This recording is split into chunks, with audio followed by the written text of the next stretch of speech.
live and pre-recorded. This is the Red Ticket Blues podcast. I am Brian Buckney. This is being recorded on September 8th to hit the internet on September 9th. How is everybody doing? Just got done watching the Carolina Panthers and Denver Broncos kick off the 2016 NFL season. When did NFL games, take as long? It's 9 o'clock here. I mean, on the West Coast now. Again, if you missed last week's podcast or if you before that, I'm now living in California. When did 4-hour football games? When did this happen? It turned into Yankee Red Sox slugfests, or not so slugfests, lots of pitches. I don't know, man. This is rough. I did not expect it to take this long. I was like, yeah, nice. I'll get the game in. It'll be current, it'll be fresh, it'll be nice. I didn't want to do this late. It's a little too much for me. But anyways, you want more of that? You can follow me on Twitter at BrianBuck13 and at Red Ticket Blues. So, how's everybody doing? Been here a week, new place. My apartment here, our apartment, my wife and I. It smells like dog. It smells like a kennel. I love dogs, but if I don't have a dog, I don't want my place smelling like one. It's disgusting. I don't need to meet people in the street saying, he reeks like some sort of disgusting animal, that being a dog. So there are floors being ripped up, and not floors, but carpets and everything. So everything's going well so far. And I apologize, trying to get back into the swing of things here, releasing a podcast Tuesday and Thursday. Here we are Friday, and it's coming out, and I apologize. It shouldn't be that way. You don't deserve that. You deserve better. You know that because you're a long listener, right? Or you're just a new listener. Either way, you deserve better than that. You deserve consistency, so I'm going to try to give that to you. We'll try to get back on track next week. Finally got all that shit out. Anyways, so let's start with the NFL season. It kicked off with the rematch of last year's Super Bowl. And, the game took a little while. It was a good game, though. It was better than the Super Bowl itself. Cam Newton got his ass kicked. He played well, though.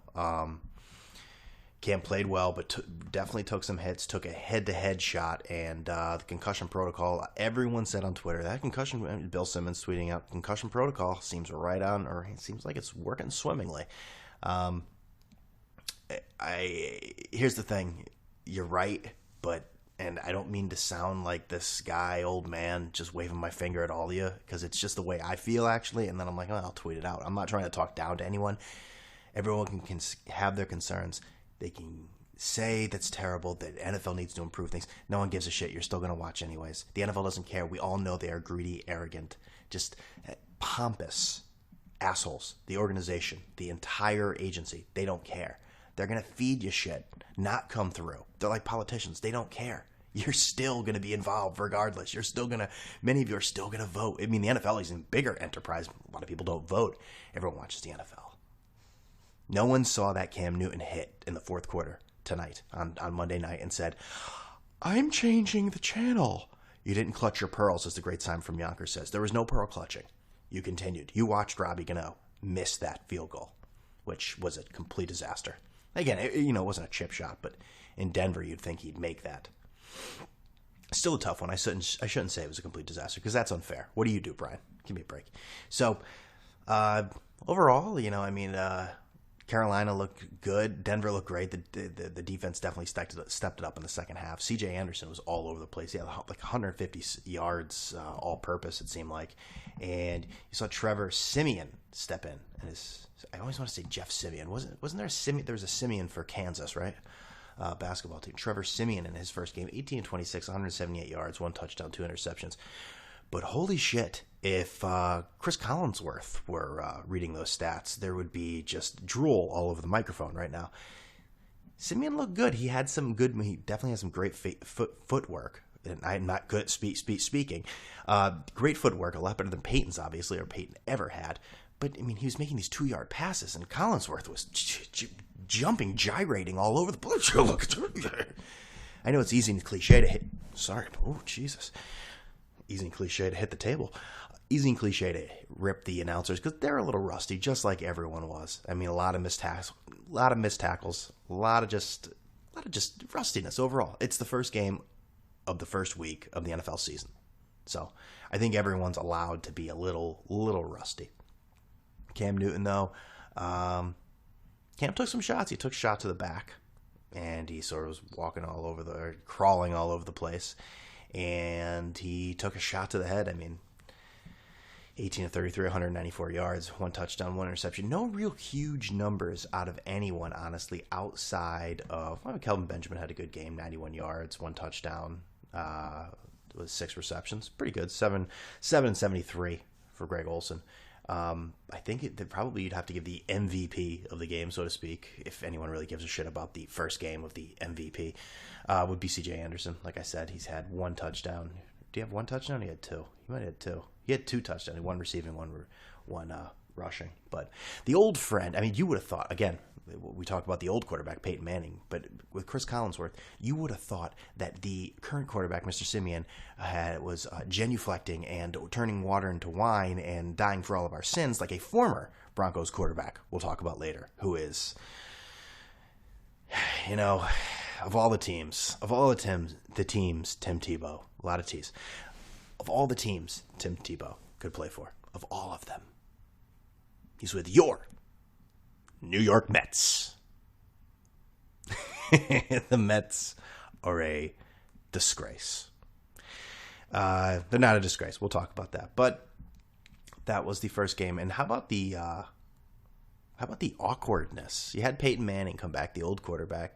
Obviously a tryout, sort of to show all the networks. This is what I got. This is how I can make small talk. I can be in the booth. And he was rusty too. Probably a little nervous, even if you are Peyton Manning, a totally new job.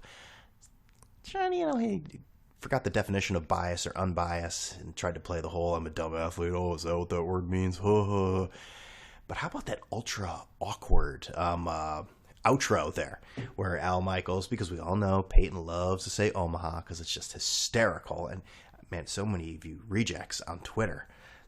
Boy, he did it once again. That's why I love Peyton. Omaha. Just go on Twitter right now and put in Peyton, Omaha.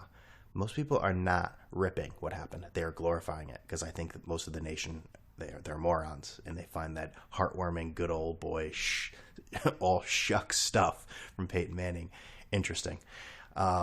It's interesting to a certain extent, and then just it gets to be unwholesome garbage. But just take a listen to this and how uncomfortable this was when Al, obviously this was put in his ear. I really hope a pro like Al Michaels did not think this would be a good way to end the segment. But enough of it. Listen to it. Once again, your favorite city in Nebraska. Omaha. And on that note, we go to commercial. Then commence to all 3 of them just sort of staring at a monitor, an unseen monitor down below, and very uncomfortable, very awkward. But anyways, that was the first game of our season. The NFL is back, and we love the NFL for all the faults, for all the things that they do. No one was bitching and moaning about Greg Hardy. No one was bitching and moaning about Josh Brown. No one was even bitching and moaning about Colin Kaepernick, which I did all last week, all last show. And he's changed me a little bit, and I'll get into that. But I still think he's a phony. But maybe not so much. Maybe I'm wrong. Well, take a side or not, Brian. How wishy-washy can you fucking be? But that was the season, and I'll get into... I'll give you 3 stone cold locks. Recreational use only. Later on before we leave. So, speaking of Tim Tebow. Yes, Tim Tebow.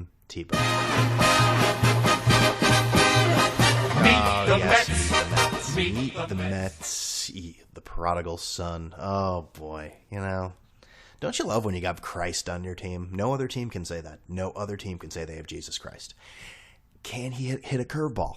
Very important. We'll find that out. But Tim Tebow, he did his little exhibition for teams, 4 MLB teams. 10 teams were actually interested. According to Colin Cowherd, said 10 teams were interested in Timothy Tebow. But only one of them allowed him to continue. He will miss a few days of his Arizona Instructional League, which is basically saying, hey, we'll give you a shot. A little less than what the White Sox gave to Michael Jordan, which I thought was actually stealing a spot for a minor leaguer. I don't think this is as egregious. You're still going to find those columns that say, he stole a spot. Work hard for this. And the part of that is true, but I don't think it's nearly to the same capacity as this one. But the Mets were the only team to grant him to have a few days off to continue his SEC gig. I don't know if he's still at Good Morning America. I mean, that's hard-hitting journalism where Tim Tebow would fit right in because he is, doesn't get any more journalism than Tim Tebow. But SEC, his commitments to analyst stuff there. So what we'll see with Tim Tebow. Now, people say, well, the Mets, we all know the Madoff scandal. They need money. Jeff and Fred, dollar signs, Tim Tebow, can see him in the bullpen. we may be Jewish, but we see that Christ Almighty, literally Christ Almighty. No, but what a lot of people say is, well, they're doing it for merchandising. They're doing it for money. They want to sell Tim Tebow to you and take your money to pay off their Bernie Madoff stuff or rebound from their Bernie Madoff losses. Is that true? Well, according to Darren Rovell, that is not exactly true, as I guess they will not be able to market him before he hits the 40-man roster. Now, this is what I thought, and I could be completely wrong. And the great David Spellman on Twitter said that it was a good idea. So I take his word for it. He's definitely a fan of the show. So, I mean, I take that in high accord. If you're a fan of the show and you tell me I'm great, then I'm going to mention you. So,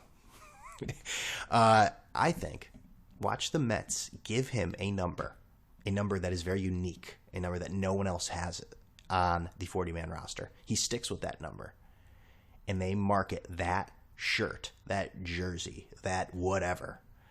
And people will know that is Tim Tebow, and they purchase that based on that. You never know. Like the way they do with college merchandise. They can put the name on the back, but they'll say, oh, number 4, Michigan. That's a Chris Webber jersey. There's a number 4 there now. Even though, by the way, but remember, Chris Webber never even played in Michigan. Those are all vacated. I don't even remember him. I don't even remember the Fab Five. What are we talking about, actually? Isn't that the stupidest fucking rule? I mean, I know the NCAA has to save face with something. They allow the coaches to just run out the door, John Calipari, but the actual games that were played, they vacated them. So, all that stuff on ESPN, they go into the archives, they burn the tapes, no one ever saw it, all that stuff. I could see that happening with Tebow. But I think in the long run, Tim Tebow is going to fade away in this. I give the guy credit. He's obviously blackballed from the league. He's blackballed in a way where he was never going to be the top player in the NFL to begin with. But the hysteria, the phenomenon, the cult following that Tebow also had made him he was not suitable for any team. He would have to be the star. I thought the only place it might have worked was with the Patriots. And when it didn't work there, I knew he was done. Oh, really, Brian? You really run on a limb? No one else thought that. Yeah, well, I'm a risk taker. I'm a bad boy, like a stanza in that one episode. My orthopedic pillow, which I could really use right now, as this is not a very conducive sitting area. So I've been here for a week in California. It's, like I said, still haven't seen a cloud. Not one cloud in the sky. Still getting used to it. Like I said, this is not Hollywood.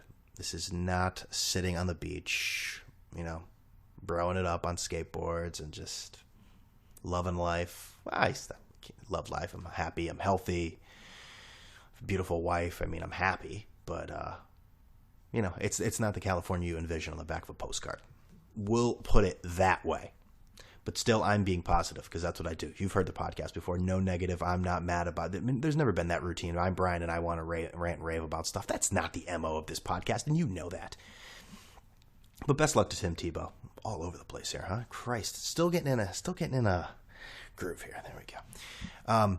Best luck to Tim Tebow, but I think that will be a story that quickly fades away. The other thing I wanted to talk about is something going on in the Bronx that, if you all remember this.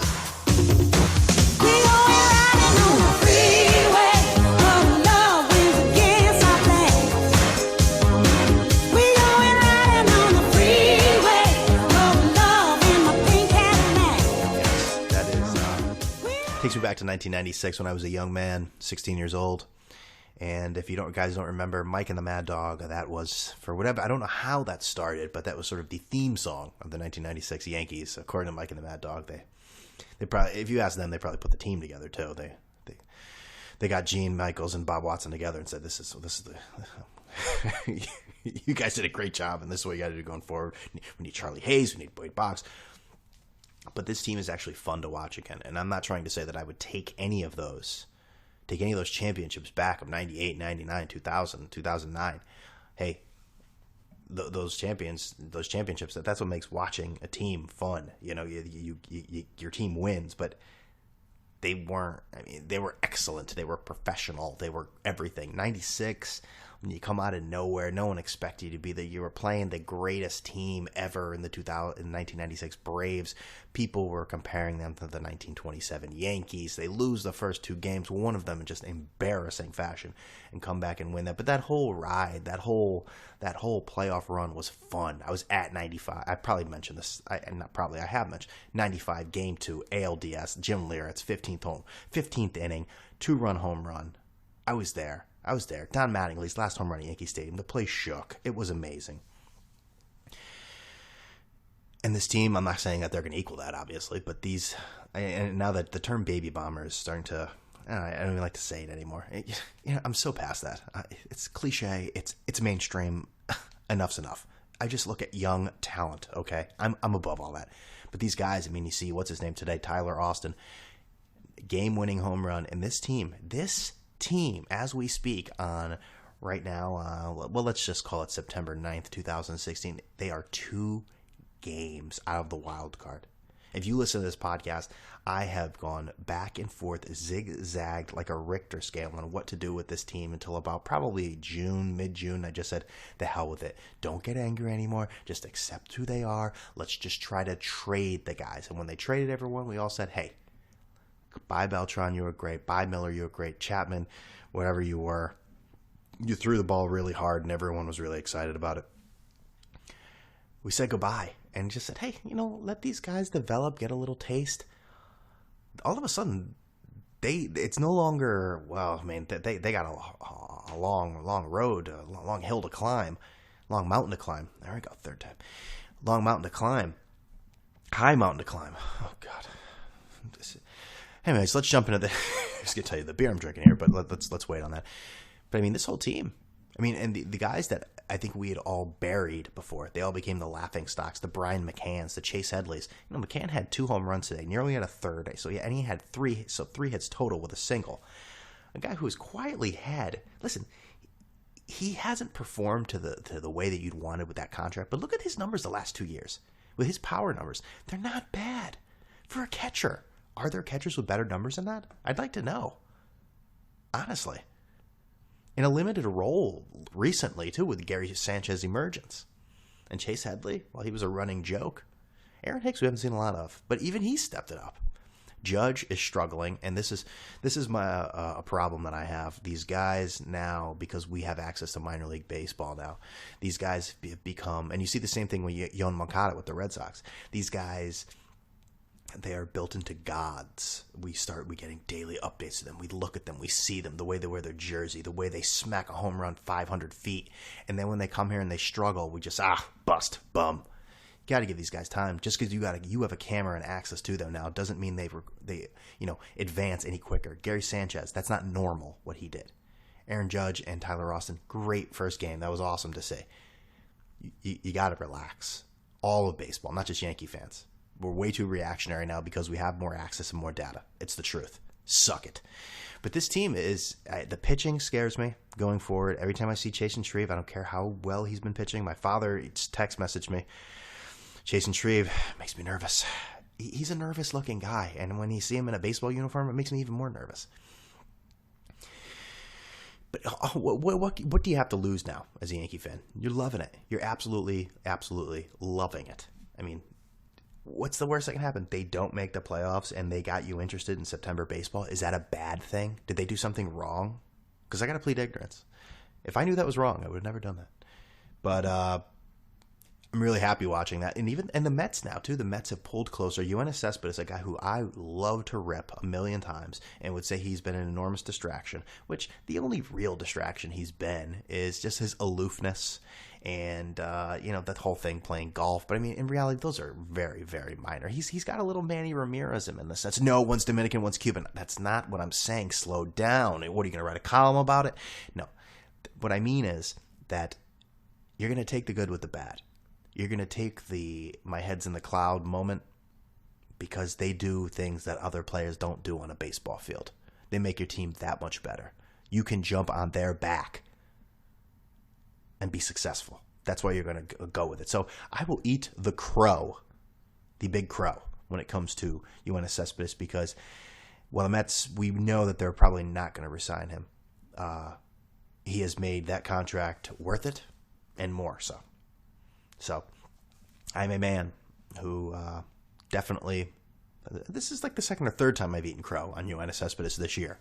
But I will do it again because I stick to my word. So, and if you want to see more things like this, watch the Skip Bayless Undisputed with Shannon Sharp. You could not pay me enough to watch that disgusting program. I see the people on it. I mean, here's the thing. Jumping from one topic to another, but we all have our issues with ESPN. We don't like ESPN, yada, yada, yada. But I don't think I want to see ESPN replaced by Fox Sports and the just knuckleheads and just, knuckle draggers on that set. I don't need that. Skip Bayless. I feel dirty even saying his name. Like, I feel like I should just wash my mouth out. It's disgusting. The guy is a contrarian hot take machine. I've never actually met anyone in real life that says, yeah, did you hear what Skip said? That dude is awesome. I watch that show every day. First Take, Undisputed. Well, Undisputed just started, but you know what I mean. I've never heard anyone in real life. I think they all exist on the internet. I think Fox Sports owns all these Twitter accounts. They retweet his stuff. I block him. And that has nothing to do with it. It's not like Skip Bayless and I interact that much. I blocked him just because I'm tired of seeing people retweet it into my timeline. I can't take it. So where did that come from? Anyways, but I hope everyone's enjoying. Oh, right. You want honest opinions who will admit when they're wrong. Exactly. That's what you wanted to hear, right? That was correct, right? Yeah. All right. Before I jump into so the beer I'm drinking here today, we got a local beer. The last one I said was a California beer. It's an Oregon beer. So right on top of it, Brian. So we have a local beer here from the Rubicon Brewing Company in Sacramento, California, and it is called Monkey Knife Fight Pale Ale. I'm imagining they got that from The Simpsons. It's the only time I've ever heard of an actual monkey knife fight. I think that was the episode where they went on international waters with Mr. Burns, and is that the one with the $1 trillion bill and Fidel Castro? It's the only time I've ever heard the phrase monkey knife fight. They'll never know the simple joys of a monkey knife fight. Give it to him, boy! Give it to him! Stamp! Oh, he ain't pretty no more. It's a pale ale. I'm an IPA guy or a IPA porter. Sometimes porters, I got a little too much sugar in it for me, but this is a 5.4% alcohol. Again, pale ales always seem a little boring to me, like there's not a ton, but this is actually pretty decent for a pale ale. I'd give it about a 3.5. Again, I'm a hard marker in increments of 0.25. I give it about a 3.5, and that might be a little generous, just because I'm not a huge pale ale fan. That's the only issue. I got to get to this brewery. I went to a brewery last week. I forget the name of it. Fresh Water. Well, that's good. Finest malted barley, select hops, pure. Okay, very good. So, monkey knife fight, gentlemen, ladies and gentlemen. There are ladies that listen to this, and I appreciate every one of you, ladies and gentlemen. So, I wanted to mention Colin Kaepernick. I just said it earlier that we'd get to him. I came on. I really ripped him last week, and I still do stand by some of it.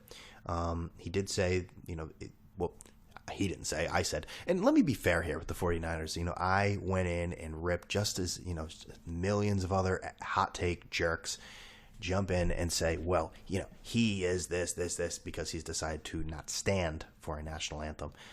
His former teammate, Bruce Miller, he belongs in a cage. That guy was shit-faced, I guess, former tight end of the San Francisco 49ers. Went to a store, he went to a diner and wanted a sandwich. He had no money. They wouldn't give it to him. He then went to a hotel, wanted a room. They said they didn't have any. He then went to a room and said to the guest there that, "You're in my room, please get out." And the guy said no, 70-year-old guy and a son. He then assaulted both of them. So While Colin Kaepernick does not stand for the national anthem, and he has caused a national debate where everyone and their uncle with a podcast or not a podcast, a Twitter account, whatever it may be, has chimed in. Bruce Miller, God, I hope that is the name. Bruce Miller is his crime, his not even his crime. Kaepernick is not committing a crime. His news-making incident is much more of a terrible thing than anything Colin Kaepernick has done. So, but Colin Kaepernick, his jersey has rose to 100. Number one. I'm all ahead of myself here. Not trying to talk here. Number one in jersey sales, and he has said that he will donate 100% of the sales to whatever. He didn't really say where. He said he'll donate it. So okay, that's good. He did miss a church function that he was supposed to go to. I want to be fair, though. I think they said that they weren't really sure, but a lot of people went there hoping to see him. He didn't show up. Anyways, I don't know how much money Kaepernick actually gets from the jersey sales, if that's a union that's part of the collective bargaining agreement, the team sees that, or what portion a player gets. That is completely, so 100% of something goes somewhere. That's really what I took from it, which, listen, if it's any monetary amount, and he's also a guy who gave $1 million to a cause. I don't have it in front of me. He did donate $1 million to a cause he found, reputable for what he's anti-police brutality. Again, I don't know the exact cause, but that is admirable. You see somebody like Shaquille O'Neal came out and said, I respect what he's doing, but he's doing it all wrong. My only issue, let me backtrack on what I said last week. Yeah, backing it up. Let's just say he is sincere. I still think there is a bit of, maybe not phoniness, but he may be doing it and he cares, but he wouldn't be doing it if it didn't benefit himself. That's what I'm saying. If this wasn't a career, holding on to a career, trying to rise it like a phoenix, but in San Francisco. Get it? But my issue is, so he is not saluting, not acknowledging the national anthem, whatever it may be, because of police brutality to people of color, to police that have certain agendas towards certain people. When do you end that? Or are you going to be the player that does that for your entire career? And if you want to do that, that's fair. That's true to the cause. But week 7, do you just stop? Because I'll tell you, the moment he stops, when you have this, indiscriminate, finality, when does it stop? You're going to get shit from both sides. You're going to get shit from the sides that think you're doing a great thing and the people that think that you are doing a terrible thing. And you know what they're all going to say? They're going to say the exact same thing to you. And anyone else that decides to not stand for the flag, stand for the national anthem, they're going to say, oh, so you prove your point. Is police brutality over? You're good now, right? So it helped you. But so police brutality, it ended. When you have something that large in a scope, there really is no idea of when it's going to end. I mean, I think I mentioned this slightly on the last podcast. And usually when you do things like this to bring awareness, that's great. He didn't say he was bringing awareness to it. He was doing it. He was doing it because of. He changed his tune several times about what it was actually geared to. You saw Shaquille O'Neal come out and say, "I respect what he's doing, but this isn't the way to do it." He caught a lot of flack on Twitter from people saying Shaq doesn't get it.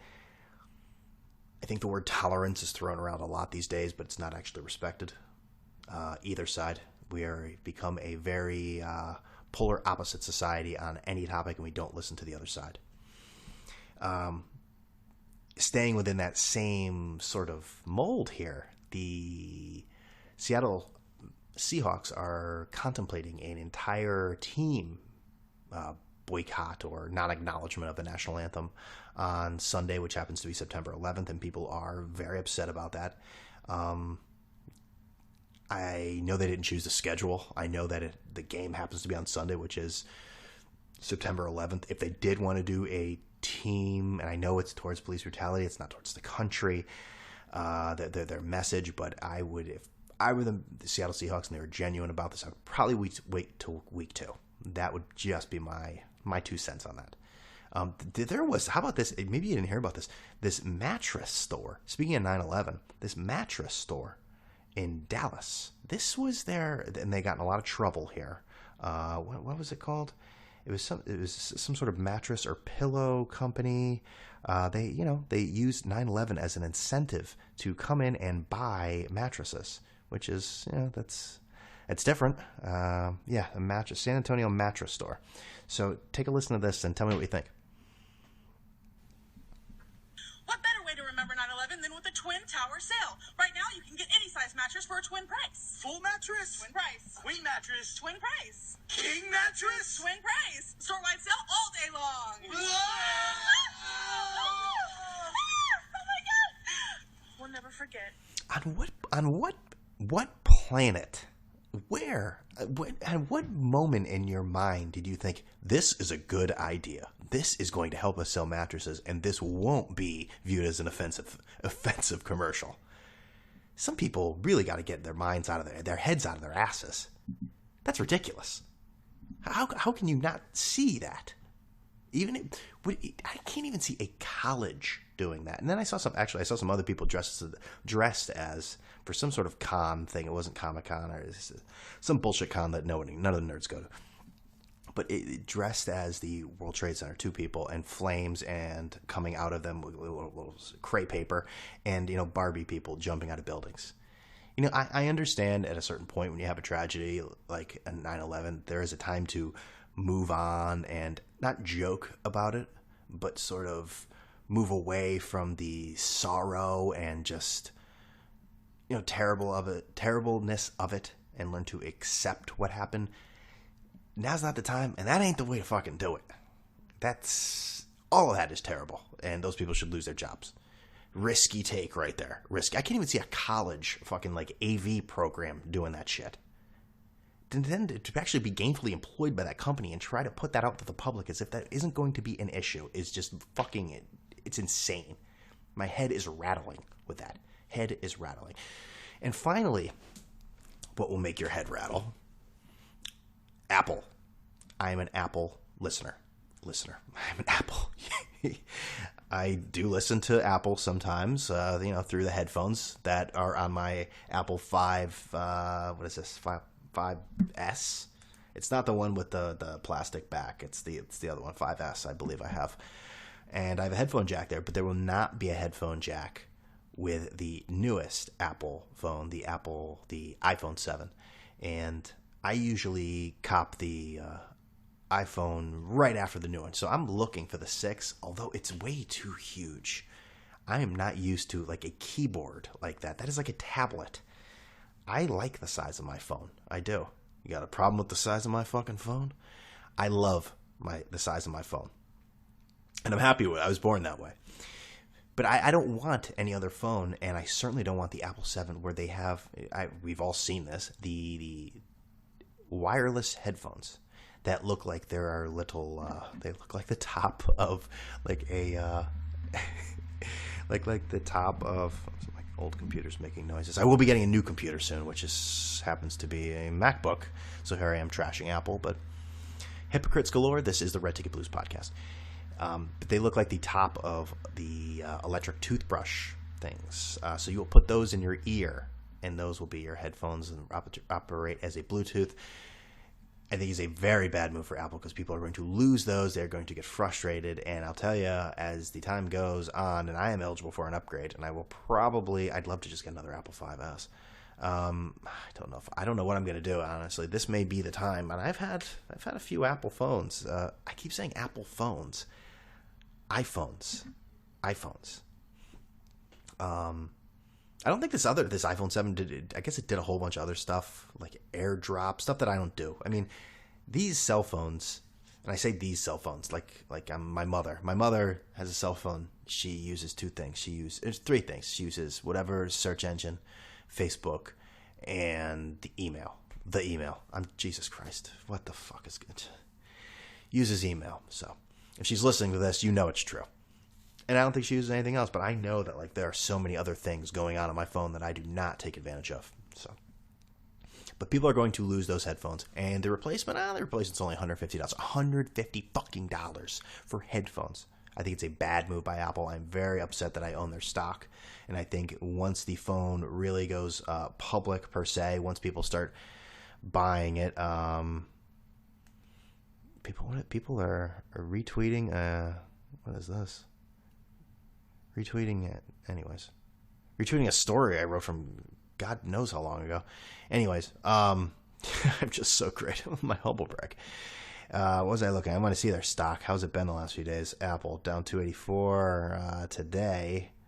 I guess it really hasn't been. No, oh Jesus, it went down a lot yesterday, huh? Oh no, that's not that much. Okay, I'm just looking at the whole scope of things, and in 1 week, the big fall down thing when you look at stocks, you know what I mean? It looks a lot bigger. You know how stocks look. Anyways, all right, I think we're getting close to the end of the podcast here. Again, I'm going to try to get back on schedule next week. We'll have Tuesday. Oh, Jesus, you wanted picks, right? So I'll give you 3 picks here. 3 picks that will put a little jingle in your pocket, as my aunt likes to say. Or she likes to say when, I say, how about that player? Isn't he great? Who cares? He doesn't put any jingle in my pocket. Which, listen, that has been an old saying, an old frame of mind. What do I care about these players? They don't make me rich, but I make them rich. Why would I do that? Well, you got a point there.